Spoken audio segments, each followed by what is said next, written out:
Hello, hello! Welcome to Martim's Kitchen. So ngayong hapon maluluto po tayo ng tahong. At atin na pong nilagay ang butter sa pan at ni-add po natin ang onion, garlic at ginger.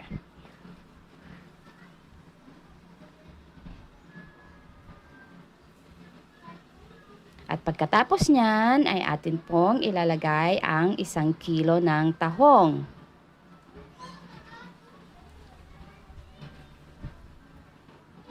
Pero bago po natin ito nilagay, hinugasan po natin ito ng mabuti.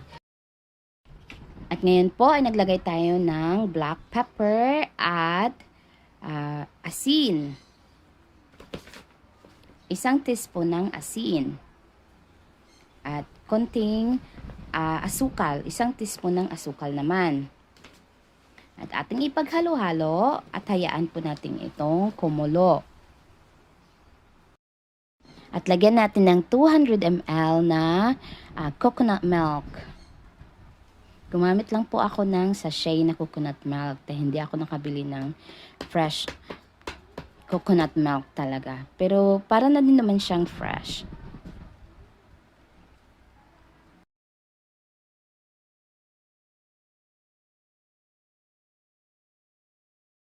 So, hinayaan lang po natin itong kumulo. At ngayon naman, ay dagdag tayo ng 1 mug of water.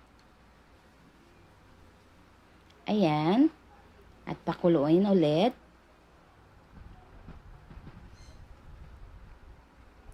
At atin na pong ilagay ang ating mga gulay. So, gumamit po tayo ng spinach at talbos ng kamote.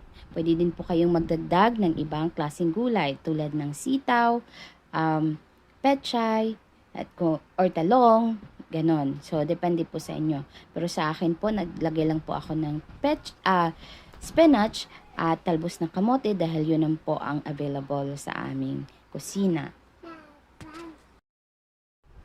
At ito na, malapit nang maluto ang ating tahong, ang ating ginataang tahong. Yan, ilipat na natin ito sa bowl para i-serve na natin ito.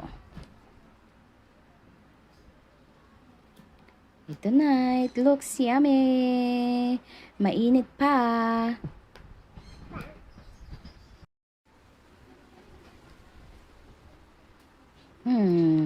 At pwede din po kayong maglagay ng sili green at yung siling pula. Para medyo maanghang-anghang, pero kung hindi naman kayo mahilig sa anghang, pwede lang ding palamuti lang ang sili. Lang po, salamat sa panunood.